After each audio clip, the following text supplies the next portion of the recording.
Welcome to the online class. Dear children, do you know we are called by God to do good for others and to serve them? In the same way, Israelites were saved from the enemies and from disasters by some leaders. Do you know who were they? Yes, they were judges. So you can open chapter 1 Judges under unit 1 of your textbook. Who were judges? Judges were leaders of Israel during the period between Moses and Joshua. They were called and empowered by the Lord in order to save the people from their enemies. Moses could lead thousands of people of Israel because God called and authorized him for that. The judges succeeded Moses and Joshua as leaders of Israel. There were altogether 15 judges who led Israel during the period of Moses and Joshua. Before learning about judges, let us see what were the responsibilities assigned to them by God. What were the basic responsibilities of kings and rulers? Judges led God's people as good shepherds. They functioned as arbitrators to resolve disputes, saved the people from the enemies and from catastrophes. Inspired by the Holy Spirit, they protected the people when they were in trouble. Today, let us learn more about three judges of Israel. Deborah. Deborah was the only woman to become the judge of Israel. The name Deborah means honeybee. She was the wife of Lapidoth. This woman judge had a respectable place in the male-dominated society. She was known as prophetess and judge. Her tenure was quite longer when compared with those of other judges. She served the people when Canaanites were regularly attacking the Israelites. Children, can you identify few qualities of a good leader? Yes, you are correct. Ability to inspire others. Deborah inspired Barak to become the leader and judge of Israel at a time when Israelites were being attacked by enemies.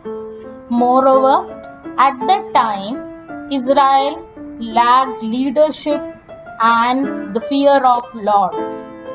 She gave the message that God will intervene on behalf of those who are suffering. She taught people to become reasonable enough to rely on God during persecutions.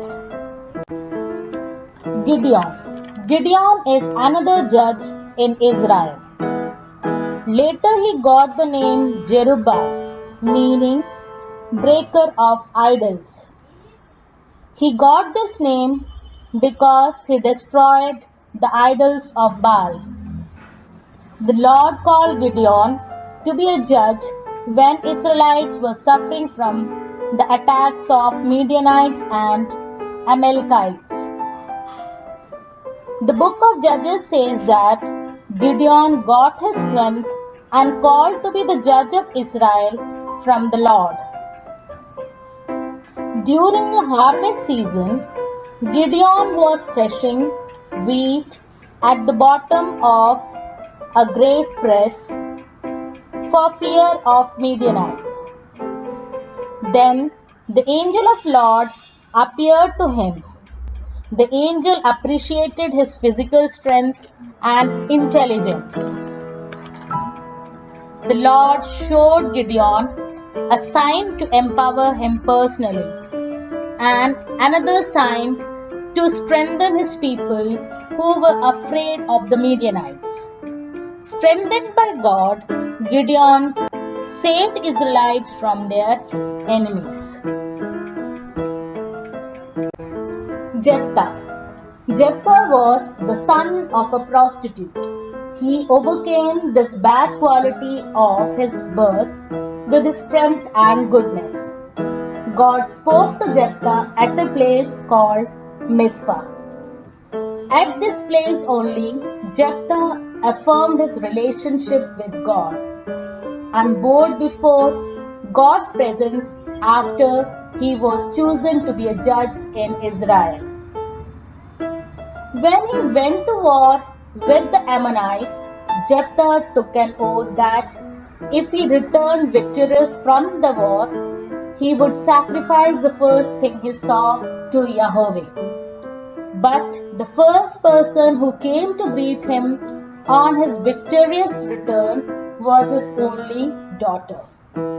Still, Jephthah didn't go back on his oath to God. The daughter, who came to know about her father's woe, did not resist even. So, Jephthah could fulfill his oath by sacrificing his daughter. To conclude with, we have learned about judges who led the people of Israel according to God's commandment, missions and responsibilities of judges, and also about 3 judges of Israel. I hope this session was useful to you all. Thank you, children. May God bless you all. Subscribe now and press the bell icon.